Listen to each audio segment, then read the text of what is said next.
At Harmony, we use Solidcast and Flowcast. Within these two softwares, we're able to look at the temperature that the metal is flowing into the mold. And then after the mold is full, we'll watch the solidification of that mold and be able to identify any defects that occur. Mold flow analysis has become an essential part of our business. It helps to locate and remove defects before they have a chance to ever occur.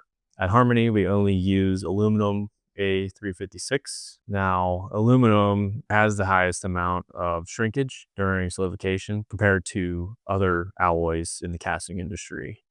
Typically, you want to put risers and gating in proper areas, which are determined from the simulation, such as hot spots, thick sections, all will require some sort of feeding.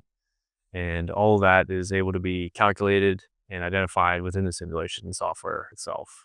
Upfront simulations allows Harmony to achieve high first pass yields quickly and efficiently. We use the software to determine proper size, location, and shape of the feeding system, custom tailored to each unique casting.